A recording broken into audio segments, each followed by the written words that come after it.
Welcome to Active Life 60. Today we're going backpacking in the Wallowa Eagle Cap Wilderness area in northeast Oregon. So Hulda gets to go with, and this is West Eagle Creek and West Eagle Meadows. This is our trailhead. So we're gonna go up there.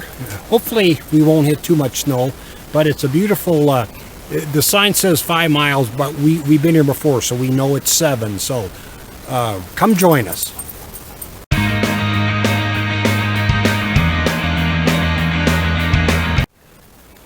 So we're going to be heading up the drainage here. This West Eagle Meadow is so beautiful and very underutilized. We are on the south side of the Wallowa Mountains, which get a lot higher use on the north side. So Hulda's going with us. She's got her panniers that I'm carrying for the first quarter of a mile. So she's got her food and her 6 pounds she's toting. You may wonder why we're doing this. Well, when we get to Echo Lake, then you will know. It is one of the most prettiest spots. So like I say, it's 7 miles and about a 1,800 foot elevation change.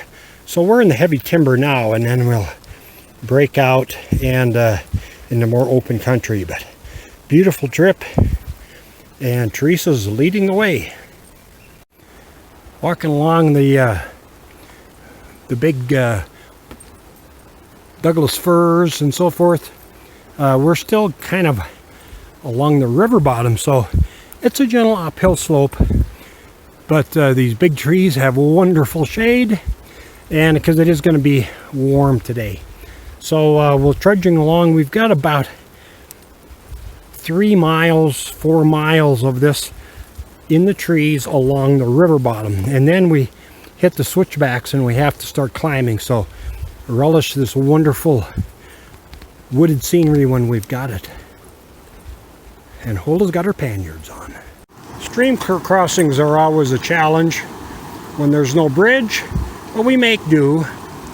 You can put your water shoes on and wade across, but this one is not significant enough to do that. And anyway, this is pretty typical what we have to do. With 40 pounds on your back, it's a bit of a challenge. So when you have a stream crossing like this, it's probably knee deep, but there's some slacker water out there, but it still is knee deep and it's flowing. Crossing it with a pack, you have to be stable, and that's where I only do 1 pole, but Teresa does 2, which is why you bring water shoes and you take your boots off, and so it's a good break in the action, and that's how we get across a stream like this. So the trick to these water crossings, or even if you're gonna go across on a log or something or other, leave your pack unbuckled in case you have to drop it in a hurry, or if you do go in water that's deeper, you can get out of it. So it's to leave your pack unbuckled and just have them on your shoulders. And then Teresa's gonna have her water shoes on and her double poles, and she's gonna make the maiden crossing here. She has to use both her poles and to steady herself. So, but it is knee deep water and very cold, so she's kind of feeling her way across. There's kind of a trough out there, and that's what she's fighting right now.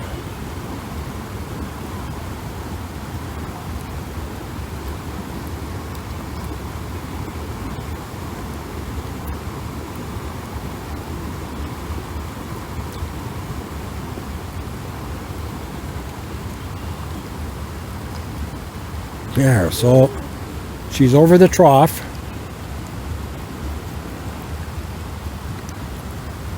Wunderbar. Teresa is awesome. So this is a late spring, early summer. We've had really cool temperatures. So all of a sudden it's 90 degrees and the snow melt up above us is really picking up here just the last few days. We can't cross this this is a small little feeder stream and we can't cross it. We crossed one further down that was doable, but this is very, very swift water, even though it only looks like 20 yards across it. It's very swift, probably up to our waist with packs on. And so we have navigated up and down this river here for 100 yards, and the gradient is just too swift, and we can't cross it. So we're doing the right thing, and we're going to regroup and head back and go to Plan B. So you have to know when you've reached your limits. Going down on a river like this with a pack, getting everything wet, it's not worth it. So you have to know when to go to Plan B. So one of the things that we have to take into account is when have you reached your personal limits, and we have decided to turn back because of the high water, which is fine, and we'll go to a different plan, which is fine. No need to get stuff wet and fall and scraped up and whatever. So, which brings up a good point on navigation aids and so on and so forth. You know, there are a lot of trail apps you can use with your phones and so forth, and you can read what other people think of a certain segment or trail. Take those with a grain of salt. It depends on how old they were. Were they taken in August when it hasn't rained in 2 months, or were they in early June when the runoff is high? Was it hot? Was it cold? Also, what's not real obvious on a lot of the trail reports is how old was the person that made the report. We have ran into that more times than I can count. My motto is don't follow the 20-year-olds. If you follow their trail reports, you'll usually get into trouble. Sometimes they exercise some marginal judgment, but also they just have a different stamina level and so forth. They would have probably went across the stream up to their waists and, you know, wouldn't have even broken a sweat. But it's dangerous. And we've ran into people up on Rainier that really had no business doing what they did. Now they succeeded, but to push your body in. So don't follow the 20-year-olds. That's our motto. Take what they give you with a grain of salt, because they can lead you astray. They can lead you into some dangerous situations. So when you read trail reports, or if you're in a group where there's another young person that maybe has done the trail before, use some caution, because you can't do the miles they can do, and also they just happen to recover faster. Along with sometimes they offer marginal judgment. So take that with a grain of salt. So this is Tim, and we're going to be heading back.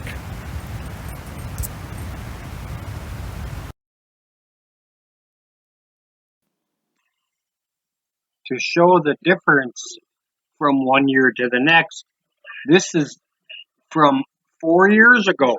Same stream, the lower crossing, and it was knee deep at best. So conditions change from morning to afternoon and from year to year. Have to keep account of that when you're hiking. Since we didn't get to Echo Lake, I thought I'd show some photos from 2018 of our trip up to Echo Lake. This is why we backpack.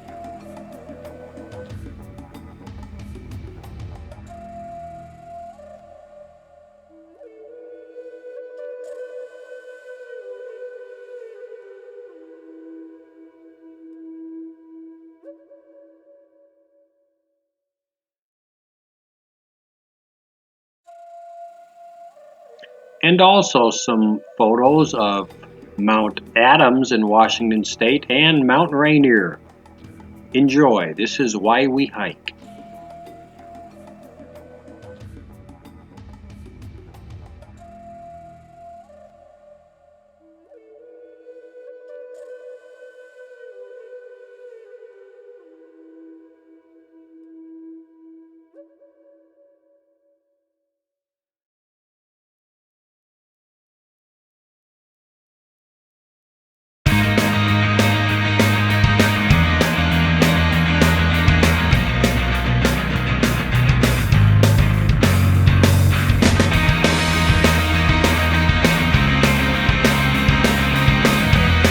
One of the things that has really helped the last 20 years or so are these hydration packs. You can see my hose here, and I just have a kind of a water bladder.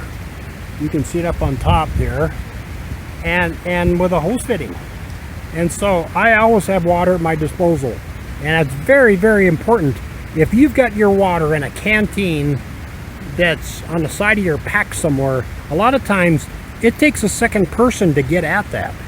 So here with the hydration pack and the hoses, you can suck on water continuously as you need it, just maybe a gulp or two.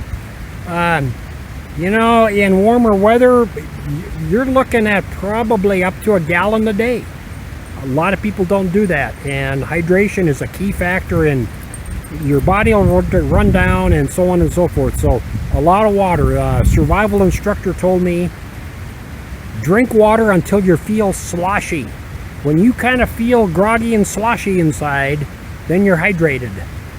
Anything more than that, and even in colder weather, hydration is that important. So these hoses and the hydration packs have really made it easier, rather than carrying a canteen that's, you know, strapped on the side of your pack somewhere and you can't even get to. So wonderful idea.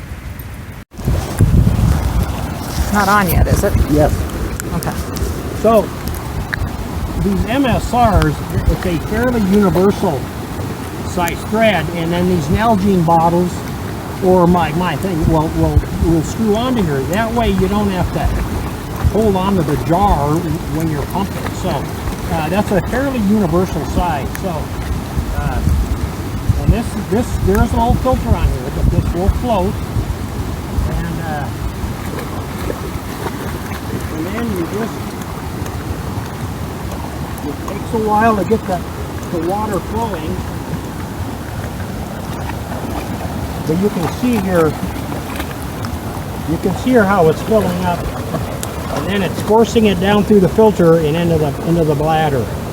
So and these things can be taken apart and cleaned, and all the little springs and things you know will get gunked up. Now Hulda is out here gunking up the water a little bit. If this was a high sediment load, then, you know, I would want to let it settle for, you know, even a couple of minutes. We ran into that on Rainier. The water was so much sediment in it, it was clogging up the filter. So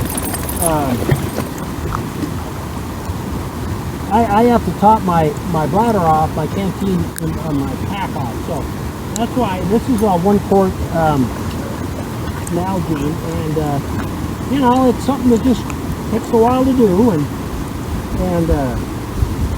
but better get your Giardia. So that's how we filter water. So one of the things we've learned over the years is, assuming you have a good tree nearby, hang a rope, and then we got our water sacks. So this is the one that I actually it's 6 liters, so it's big. It actually could have went to a smaller size. So once water is filtered, like with our pump or whatever, it gets stored in here. And so I use this on the back of my backpack, but also in camp, use it as a water sack, and then with the hose, and you can do that very conveniently. This is Teresa's Katydyn, so the filter is in the bottom of the bag. So we fill it up with raw water. The filter's in the bottom of the bag, and easy peasy is you got your hose here, and you fill things up. So these work very, very well when you have a water source nearby, and you can filter it just by hanging it, and you let gravity do it. It's called a gravity bag. Wonderful idea. But those filters are hard to clean. We've learned that. So keep that in mind. So this would be fairly typical of a 2-man tent. A lot of different manufacturers and stuff, but this would be classified as a 2-man tent. It does have a separate rain fly. Some lightweight tents are actually, so this is just bug mesh here, some lightweight tents are actually going back to just one layer of fabric. And so they save weight by doing that, but anyway, so it's just one waterproof layer. So this is a fairly typical, this is a freestanding tent. It doesn't have to be staked down. You can see it's freestanding. Very typical of two-man tents. Like I say, many different manufacturers. Weight-wise, that's about a 6-pound tent. Keep that in mind. You're going to be toting this, so that's about a 6-pound tent, which is fairly common. So this little guy here is about a 1.5 man tent. I mean, you can fit 2 people in there if you wanted to, if you were really good friends. But it would be classified probably as a 1.5 person with some gear. There again, separate rain fly. This tent though is not freestanding. The way the poles are, it's not freestanding, so you have to stake it, which in a lot of cases isn't a problem, but it could be if you're in a place where there's just rock. Well, you can't put stakes down. Also in really nasty weather, you know, it could end up, you know, collapsing and so forth. So, but there again, so 6-pound tent, about 2.5 pound tent. And a lot of the difference is in the poles and stakes. That's actually where a lot of the weight adds up. So 6 pound, you know, 2.5, maybe 3, depending on how many, because with this rain fly, you really need to stake it out. So stakes, even though they're individually, they're very light, but they add up. So that would be a 1.5 man. All right, now moving on here. This is just a square tarp. It's about 12 by 10. Ripstop nylon. I had it used for other things. This is just ripstop nylon. And you can waterproof it. The beauty here is it's very versatile. If you have trees, like between my trees there, you could pitch this and have a wonderful sunshade or sleep under it if you wanted to. What some of these lightweight tents now have done, and let me show you here, is they use their hiking pole. They use their hiking pole as so you don't have any tent poles, you just use your hiking pole. See, I use my hiking pole with a little spreader piece of wood, and I just, you know, bungee cord that to my walking stick, because I use my walking stick all the time. And that's, I mean, this is a huge amount of space under it. More than enough room for 2 people plus all of your gear. And this tarp alone only weighs 2 pounds. Now, you're going to need something to, you know, either pitch it to stakes or to trees, but it's only 2 pounds, and it is a very versatile fabric. So now it's not bug proof.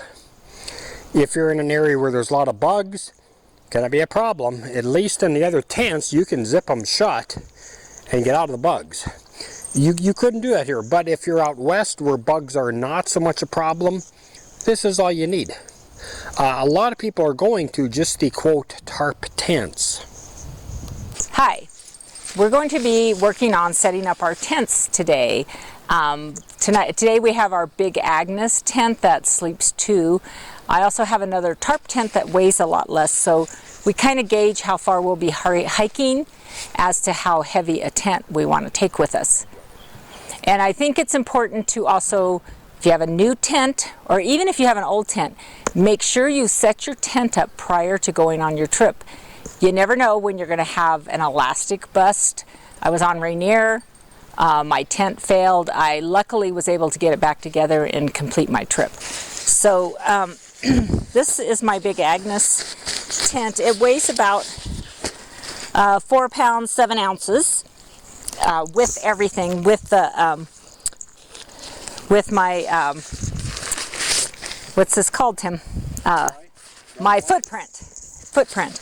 So you do need a footprint, which is a tarp that will keep you from getting the moisture from the ground, and then it has a rain fly and all the stakes. So when you're gauging what size tent you want to take, you want to make sure you weigh all of that.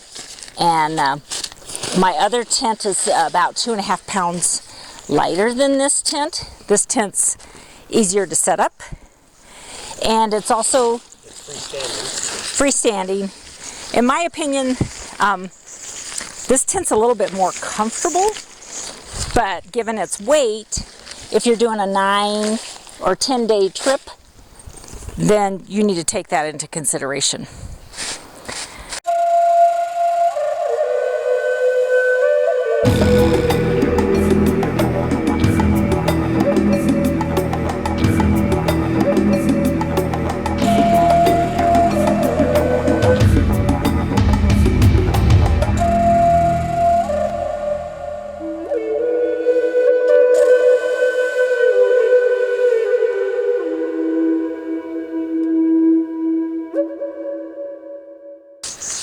Okay, when I get done setting up my tent, I always take the little bags of the poles, the stakes, my footprint, and the tent come in, and I put them together in one bag.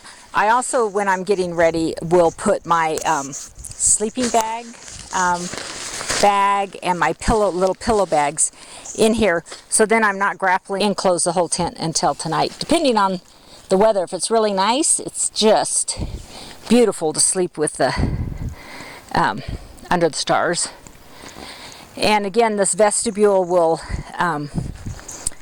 it unzips here, so each person has their own area.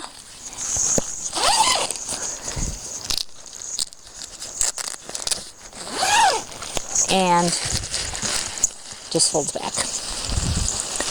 So that's pretty much as if we hadn't run into the problem if having one of the elastics break, this tent probably would have been set up in 10 minutes or less.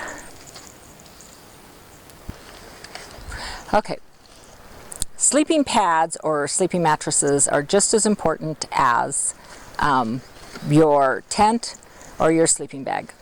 What I have found since I've been backpacking is that I bought a Big Agnes air mattress that was really, really good. The problem is in the summertime it was great, but in the fall or spring I got cold. So I went in and talked to them at one of the sporting good places, and they said, well, did you wear wool socks and a wool hat? And I'm like, yeah, but why? So anyway, so I bought, the next one was a Big Agnes sleeping mattress that was thermal. Still got cold. So then Tim and I had hiked up to Mount Adams in the snow, and what we figured out was these little cheapo wind shields that weigh next to nothing. If you put those under your air mattress, it's very helpful. So that was helpful. I still got cold. I'm going to be 66 this year in 2022. So Tim had done research on Thermarest and what was the R factor that was the highest R factor you can get. So I have bought the Thermarest Neo Air. Never gotten cold. Hiked 9 days up on Mount Rainier, never had a problem. This is the Mummy style, and you just blow it up. Doesn't take much to blow it up. Again, looking at what you're used to sleeping on, this one's really comfortable. It's full length. I like a full length pad. Tim's not so much about the full length. He will do a 3/4 length. Doesn't mind that his feet are off. I do. So that's something to kind of research and check out, but really look at your R factor, because even though my Thermarest has a high R factor, it's great summer or winter. So that's something I recommend because there's nothing worse than being freezing cold and you can't get warm. It just chills you to the bone. Okay, so this is my Thermarest that is the highest R rating you can get. And it's super easy to blow up, and it's got these little valves that you just pull on, and you're able to take it down really quickly. And again, I take my bags after I have blown up my my pillow, and I take them all, and again I put them in the tent bag, so in the morning I know where everything is and I'm not rustling around. This one is got more of the closed cell. It's got foam in it, and again it's only 3/4. You can see it's been patched. And again, you blow this one up too. It takes about 2 minutes to blow this one. Mine takes a little longer, but I like comfort. Okay, next we're going to cover pillows. So again, at home, it's important to have a good pillow. I've tested out many a pillow. They do have sits pads that you can use as your pillow, so it can kind of work as a pillow and a sits pad. I have one of those here. And again, it folds down into this little tiny bag. I like to carry all 3 of these because I like to sleep with 2 pillows, one between my knees and one under my head. And the sits pad, I just leave in my backpack. So this pillow has been the best. I've had 2 of them. It's called the AEROS Pillow Premium Regular. And what I love about it, don't put it in the washing machine. That's how I ruined it the first time. So it's got 2 valves. If you plug in the first valve and blow it up, then in the middle of the night, if you need to let some air out or put some air in, you just take the top valve off and push on it. So what I do with this is I blow it up.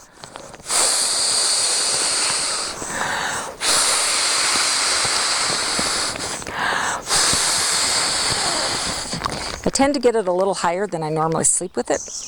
This one, I hook my little bag that goes with it on there, and then I just throw it on my air mattress, and then I adjust it in the night. This one's a little bit older, and it's square, so it takes a little bit longer to blow up, and but it's just as good. So shop around and make sure that you are getting pillows that are going to keep you comfortable, because there's nothing worse than tossing and turning all night, being cold, not having a good pillow, so on and so forth. So that's my recommendation. So I want to talk, obviously sleeping bags are pretty important. Most of them, they will come with a temperature rating. This one is plus 30 degrees. Most bags, they're like goose down or whatever. Those are the more premium bags, or synthetic. Synthetic usually is the most common now. Down is wonderful. It's light for its weight. It's the best insulator. But if you get it wet, then you got $300 worth of wet feathers. Synthetic bags will tend to hold their warmth if they get damp, but they are slightly heavier by a couple of ounces. So this is a 30-degree bag, and you can see it collapses down very nice. This is a compression sack.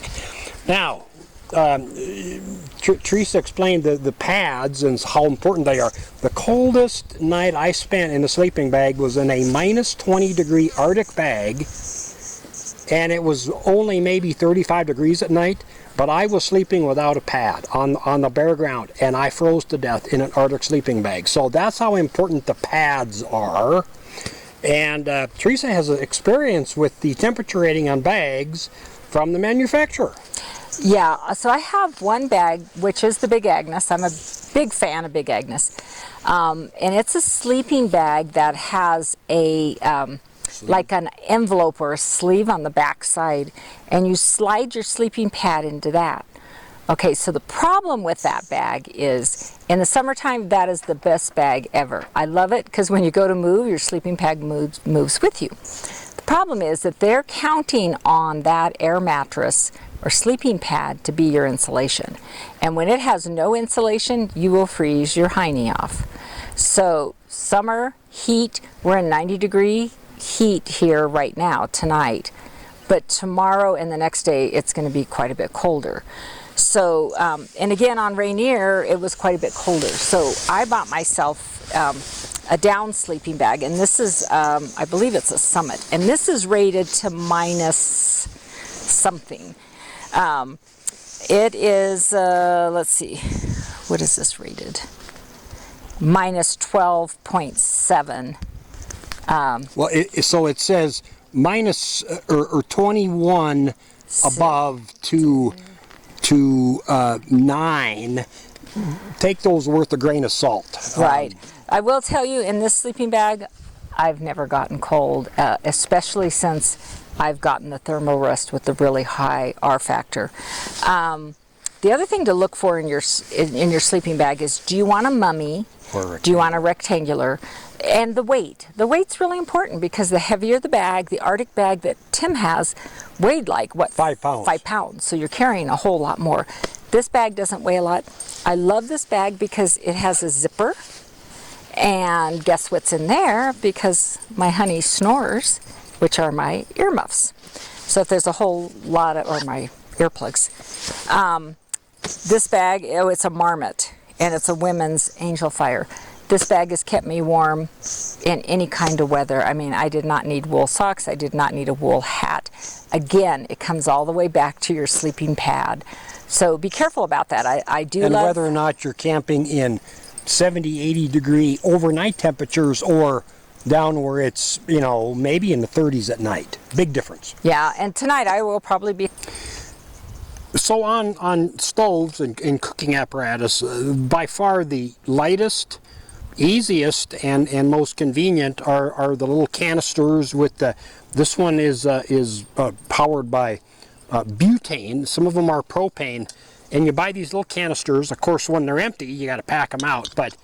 And they just screw together, and you light them, and you get instant heat. This is Teresa's stove, bulletproof through the years. Very, like I say, very easy and convenient. For those of you that have been around stoves back 30, 40, 50 years ago, you're familiar with the old 2-burner Coleman. Well, this is just a different version of that. This is a 1-burner. This is not a Coleman. This is an MSR band. Anyway, there again, these are the... You pump them up, and you light them. Now this thing has been like up on like Mount Everest. That's the quality of this stove. I happen to be burning kerosene now, but this stove will burn unleaded fuel, Coleman fuel, kerosene, even diesel fuel. It's just they all give off a different heating amount, but and it does collapse down. You unhook it from the bottle. You unhook it from the bottle. So the bottle is separate, and that's a big bottle. I am not carrying all of that fuel on this trip. I'm carrying only about half of this, and even that's more than enough. But this thing does collapse down into this.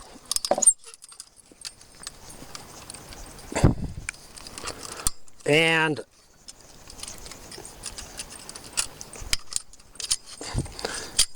it all fits in my pot, along with all of the rest of this stuff that goes with me every time I camp. So this is a large pot, but you can actually cook for 2 people in this thing. And so that's kind of my carry case also. Obviously the bottle is carried separately. So these stoves are, they're bulletproof. However, they can be very temperamental to get started, and with the windshield around it, they're very good in adverse conditions. They will work whether you're below zero or up on top of Mount Everest, because you pump the air, and that's how it gets its right. These items here, even though they're very convenient, when it gets below freezing, the differential pressure won't work, and they just will not put out any gas. Also, at high elevation, we have used these at about 9,000 feet, and they barely run. So super convenient, a little temperamental, but these will always work on you. So different things in stoves, a little bit lighter weight. Obviously here it depends on how much fuel you want to take. These canisters, they do come in a larger size. There again, and then you're packing out the empty canister when you're done, and they're very lightweight. You have a little hard time finding out how empty they really are, and so one of the things we figured out is you actually weigh them. So you put these on a little scale before you go and say, oh, okay, this is half full. That's really the only way to tell how full these are. So, and it does come in its own cup, so Teresa can, you know, if all you're going to do is boil water. And that's all you're going to do. You're going to put water in here, you're going to boil it, and you're going to make whatever meal you're going to make, or instant coffee. These work perfectly fine. They don't simmer well. It's either off or on. This thing, it will simmer. You can adjust it way down so that it's just barely puffing. And in the type of meals that I do need to have them simmer a little bit. And we'll explain that in the food section. So, they're again hyper convenient, lightweight. They don't work in adverse conditions real well, but for getting up in the morning and putting a pot of coffee on, this is our go-to item. We actually take both of these with us. If a stove fails, then you're eating cold food, so we actually take one of both.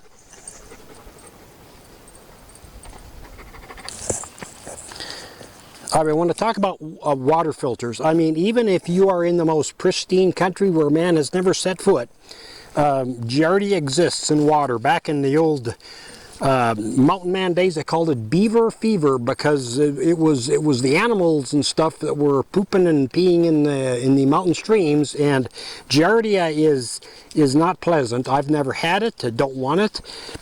It's like the worst case of stomach bug you could ever exist. So there's a number of ways to treat your water. You could use bleach, actually just regular bleach. I think it's like a tablespoon per gallon. You can get pills, or you can filter it. And so this is there's multiple manufacturers. This is a pump. And so you put this in the water, and then you just start pumping. And it's a ceramic filter in here, and so it will filter out everything to include Giardia. Bulletproof item, and so that's the pump. There's different manufacturers of them.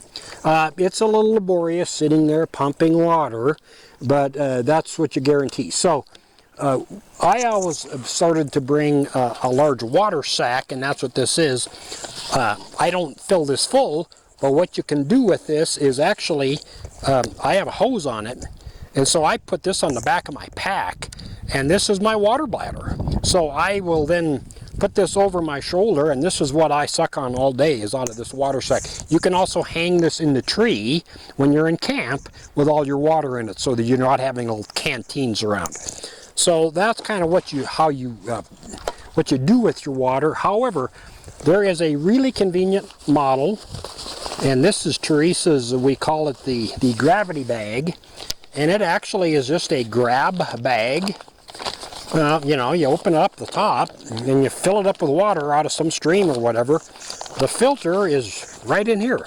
Same kind of a filter, but that filters it, and so you just hang this up in the tree, and here you get your hose and a little valve. And it's easy peasy around camp. These are spectacular.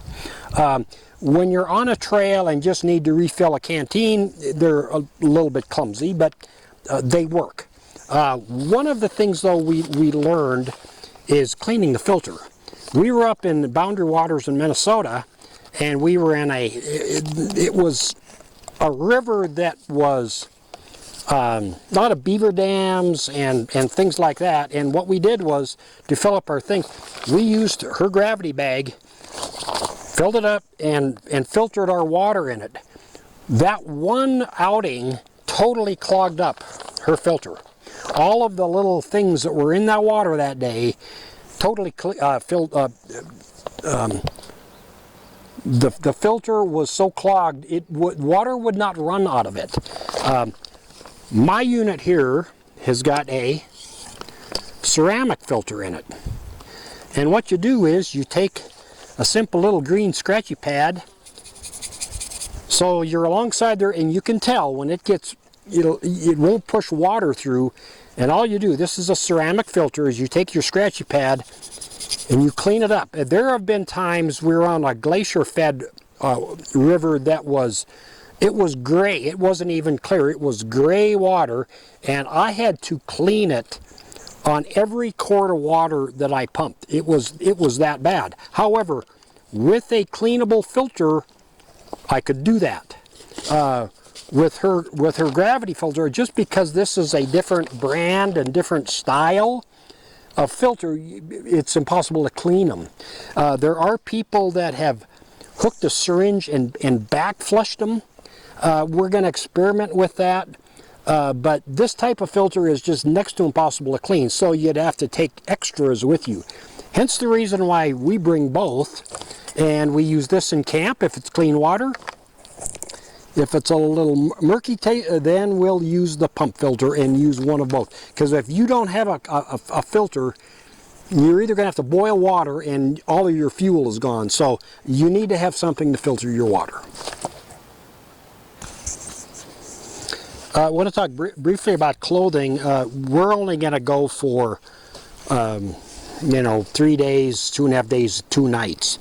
Weather's supposed to be sunny, up at 7,000 feet, probably going to be 70 degrees, maybe upper 30s, 40s overnight. What I wear in the summertime is it's kind of like fly fishing equipment. Anyway, this stuff, it's a ripstop nylon.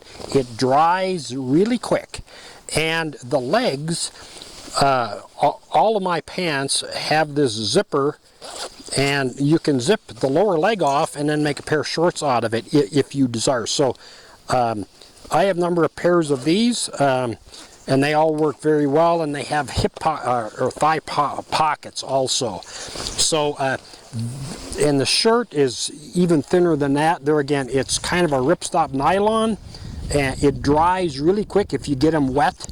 You can also rinse them off, and they'll dry real quick. Thermally, there's not a lot of thermal at it, so if it's cold, wet, nasty weather, you may get a little chilled in these. We do bring like one pair of just simple, thin, long underwear bottoms and tops. We'll use it when we're sleeping.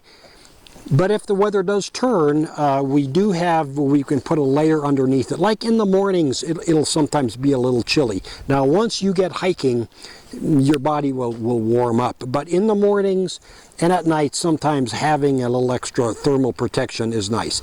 This stuff packs down extremely small. So this is the pair of pants, and I roll them up and I put it in a gallon baggie with some rubber bands. If my pack gets wet, it's just protected. So pair of pants, an extra shirt, extra t-shirts, underwear, socks. You may want to bring in like 2 extra pair of those, because if you get wet, the feet are what's going to suffer. So socks are one thing you may want to bring extra, and handkerchiefs or whatever you may want to bring.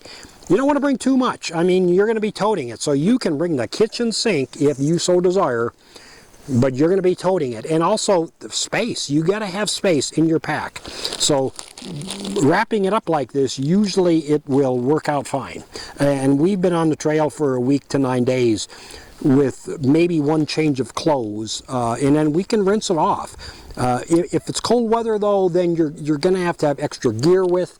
We just have a simple rain jacket. Gives us a little bit of protection and so forth. But if it's colder and wetter weather, then you're going to have to plan appropriately for different rain gear. Luckily on this trip, we won't have that problem. I want to talk a little bit about food. Everybody's tastes are a little bit different, but obviously food is something that would be first to come to mind of what do you eat. So most people will go down to the local camping store or whatever, and there's multiple manufacturers of some kind of freeze-dried food. They come in all shapes and sizes, different menu options. This is Louisiana red beans and rice. They have some with a lot of them are a derivation on either rice or noodles, and some will have meat in small chunks. So you would just, 2.5 cups of boiling water and stir and let it sit. There again, back to our discussion on the different kinds of stove to use. If all you're doing is heating up water and dumping it in, those little jet boils are fine. So that says 2 servings. Even though I'm not very big, I eat a lot on the trail, so I may eat this whole thing. So when it says 2 servings, take that with a grain of salt, depending on how much you want to eat. Now, what I've been doing for years is I dry up my own food. It's not freeze-dried, it's just dried, but with a conventional food dryer. You can buy them at any local store. And I've dried up meat and so forth for years. So this is an example. This is chicken. This is 2 servings. So this is a good, healthy 2-person portion of it's like dried up, dice size things of chicken. And then we dry them up, and we'll put like a bouillon cube in each one of these. Put it in water. You gotta let it soak a little bit, otherwise to reconstitute them. But this is a double serving size. So what we're gonna do is we're gonna put this in our red beans and rice. But I have used a number of other things potatoes dry up very well, carrots, peas, onions, peppers, and I will dry up my own meals and package them. I don't have any of them with me, but we do up a double serving size, and we'll vacuum pack them in our little vacuum packer, and then I put these in the freezer. This is from last summer, and some of mine are actually from 2 years old, and they keep wonderfully. If they lose their seal, then you want to use them up. But the dryer and the vacuum packer, you can do most everything. These meals will run, $7 to $10 each. And I do up my own, and I know what's in it.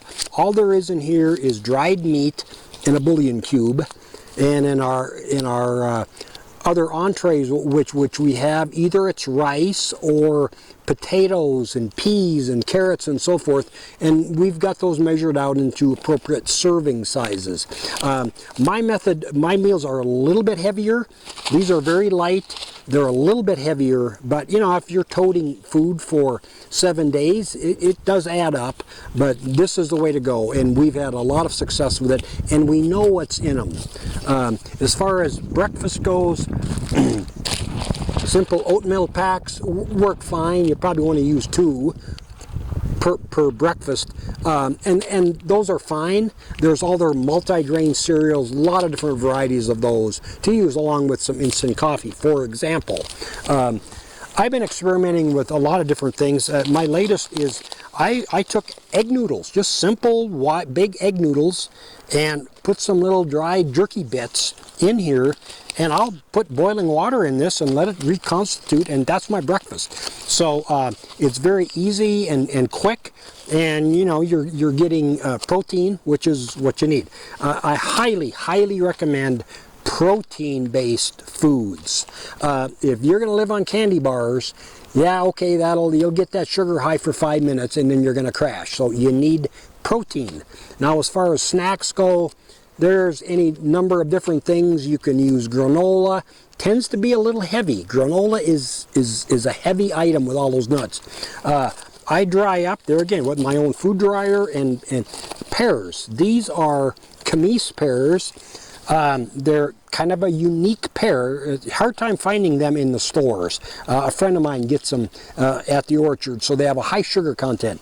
These are absolutely spectacular, better than any apple or whatever you can get. But you can find dried fruit in the grocery store also, whether they be apples or pears or plums or whatever, raisins. Dried fruit is a wonderful thing. It gives you a lot of punch, and they're lightweight. So there again, individual package size, I've had good luck with those. Along with, I'll carry some Slim Jims that I do myself, or beef jerky. But protein, I think, is the key rather than a sugar-based eating, you know, a Snicker candy bar for lunch. That's all fine and dandy, but anyway. So we have our prepackaged, you know, freeze-dried food, or we have the Tim Anderson do-it-yourself meat and taters and onions and carrots. So take your pick.